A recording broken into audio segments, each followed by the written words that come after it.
성도님들, 우리가 이 땅에서 소위 신앙생활을 하다가 실망하기도 하고 낙심하고 때로는 좌절을 경험할 때가 있는데, 그때 생각보다 적지 않은 소위 믿음의 동역자들이 과거의 우리의 잘못된 행실, 영적으로는 과거의 우상으로 돌아가는 것을 적지 않게 보게 됩니다.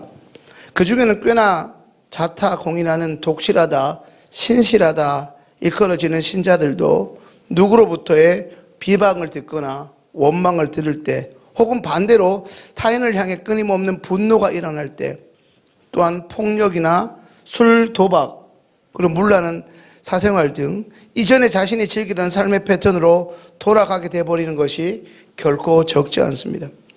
상황을 뛰어넘어 결코 녹록치 않은 이 땅의 삶의 현실 속에 예수 그리스도를 닮아가며 살아가는 그것에 대해서 어느 순간부터 일종의 신앙적 회의를 느끼고 자신을, 아니 더 정확하게는 이제 더 이상 믿음으로 혹은 믿음을 가진 자로서 이 땅을 살아가기를 포기하고 마는 것입니다.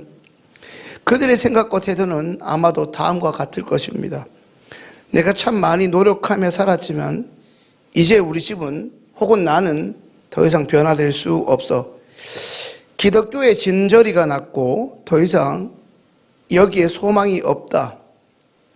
예수쟁이들이 말하는 그 행복, 그 이야기는 더 이상 진리가 아니고 허상일 뿐, 이제 더 이상 그것을 듣고 싶지 않다. 더 나아가 하나님은 내 인생에 결코 아무런 도움이 되지 않는다. 기독교에서 말하는 구원은 그저 희망 고문일 뿐이다. 하나님이 살아계신다고 한다면 내가 왜 이렇게 살아가겠어? 그저 운 나쁜 나는 이제 그만 신앙을 포기해야겠다. 혹시 오늘 이 자리에 계신 분들 가운데 제가 지금 말씀드린 이러한 말이나 생각을 해보신 분이나 이런 마음을 생각보다 자주 하고 계신 분은 아니 계십니까? 성도님들, 방금 제가 열거해드린 이런 모든 말들에서 행복과 기쁨이, 그리고 상황과 얼마나 밀접하게 연결되어 있는지 곰곰이 살펴보십시오. 생각보다 자주, 또 생각보다 많이 우리는 상황이 조금 좋아지면 기분이 좋아지고, 반대로 상황이 나빠지면 동시에 기분이 나쁜 것을 경험합니다. 기분이라는 게 얼마나 중요한지, 기분 나쁘면 천국도 안 간다는 우스갯소리가 있지 않습니까? 하지만 일평생 우리의 믿음의 대상이요 우리의 소망이신 예수 그리스도께서는 모든 상황을 이기셨습니다. 그러니 우리도 예수 그리스도 안에서, 예수 그리스도 때문에 우리도 이 상황을 이겨낼 수 있습니다. 성도님들, 때로는 고되고 너무나 힘겨운 이 현실 세계를 살아가는 해답은 분초마다 시시각각 바뀌고 변해가는 우리 주변의 상황과 현실을 바꾸는 것이 아니라 매 순간 예수 그리스도께 가까이 다가와 그분의 생명을 함께 주변의 믿음의 동역자들과 나누는 것입니다. 돌아보십시오. 여러분들의 지난 삶에 결코 녹록한 순간들이 있었습니까? 여전히 해결되지 않는 문제와 또 그로 인한 그 두려움들을 우리의 구원자 되신 예수 그리스도께 내려놓고 그분께서 해결하시도록 예수 그리스도께서 선하게 인도해 주시기를 그저 내어 맡길 뿐입니다. 오늘 말씀을 듣기 전 함께 고백한 여러분들께서, 성도님들께서 좋아하시는 찬송가 370장 많이들 좋아하시고 믿음으로 고백하시는 줄 압니다. 2절 가사를 보시면 전날의 한숨 변하여 내 노래 되었네 라는 가사가 있습니다.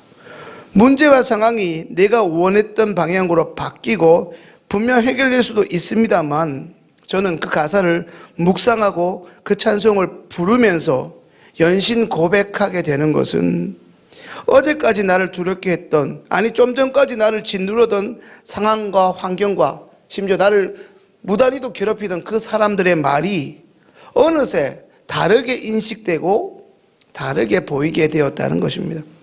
그것 없으면 안 될 것 같고 그것이 있어야만 살아갈 수 있을 것 같은데 그게 다가 아니더라는 말씀입니다.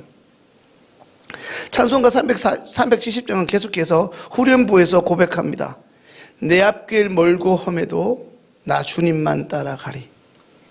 여전히 내 삶은, 우리의 가정에는 해결되지 않은 숱한 문제가 남아있지만 그럼에도 불구하고 우리의 소망 되시는 주님을 의지함으로 다시금 소망으로 나아가겠다는 결단을 하고 있습니다. 성도님들, 특정 상황, 특별히 내가 원하는 일의 결과가 주어졌을 때와 같은 이러한 상황으로 인해 행복해지는 사람은 반대급부의 또 다른 상황으로 인해 금방 얼마든지 불행해질 수 있다는 것을 기억해야 합니다. 이처럼 상황과 환경이라는 조건에 일희일비하는 것은 결코 오늘 이 자리에 계신 예수 그리스도를 믿는 이들의 바람직한 모습이라 할 수 없을 것입니다. 성도님들, 이미 다들 잘 알고 계신 것처럼 참된 행복, 동시에 참된 만족은 우리가 믿고 바라는 오직 하나님 안에 있을 때만 가능합니다. 우리의 불행한 삶이 믿지 않는 사람들의 그 성공과 비교가 될 때, 지금 혹은 최근에 내게 처해진 이러한 상황들로 인해 분노가 치밀어 오를 때, 어느 순간부터 시흥의 성도님들을 짓누르고 있는 육신의 연약함과 내 안에 반복적으로 되풀이되는 끊을 수 없는 죄로 인한 답답함, 그것으로 인해 스스로 요즘 말로 혐오스럽기 짝이 없을 때 오히려 믿음을 내팽개치지 말고 더욱더 예수 그리스도 앞으로 은혜의 자리로 의지적으로 나아오셔야 합니다.